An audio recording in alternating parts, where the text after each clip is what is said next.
All right, where are we going? We'll go down this slope. Yep. Right now it's 10:09. Location, Estero River. Usually we'll take 2 sample bottles. One's just for regular like nutrient stuff and the other's like actually for the bacteria. At the Sandy Lane Bridge over the Estero River, we met up with FGCU graduate student Mike Kratz, taking routine water samples from the river. We've been looking into why certain areas of the river have higher counts than others. What kind of residential like property is around those areas with the high counts? Is it septic? Is it sewer? Because this river has a mix of both. To Lee County and state officials, the Estero River is considered impaired due to the high amounts of FIB, or fecal indicator bacteria, found here. It's from tests like these that data comes from. It's just because the bacteria counts have reached a certain threshold after a certain amount of times.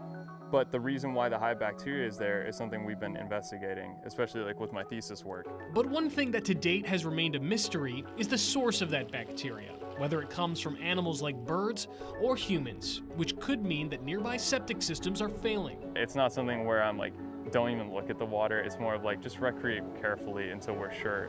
If you swim, don't swallow the water. Now that we've collected the sample, it's time to take it back to the lab. Back at FGCU's water school, hello. We got a look at the results of bacteria collected from water across Southwest Florida after Hurricane Ian, and their DNA tells us more about where they came from. If we look at a specific part of the DNA, we can be relatively confident it's like from the species level. And so by looking at the species level, that can give us more insight to the source. Partnering with the Florida Department of Environmental Protection, Lee and Charlotte counties, Dr. Hidetoshi Urakawa from FGCU hopes that this DNA sequencing can help local governments track down sources of pollution faster. But the good thing is, let's say there's a river that's had high FIB continually in a certain location. If we sample that and then use this method and get the results back in a month, and we do that maybe a couple of times, sampling like different weeks and stuff, and consistently find that like maybe Enterococcus faecalis is there, we could be more confident it's from like a human source. What's more, this DNA testing also found what diseases were present in the waters after the hurricane, pathogens like cholera or Vibrio, all by accident. So in a decent amount of our samples here, we actually detected this flesh-eating bacteria, cholera, that terrible disease, that GI illness.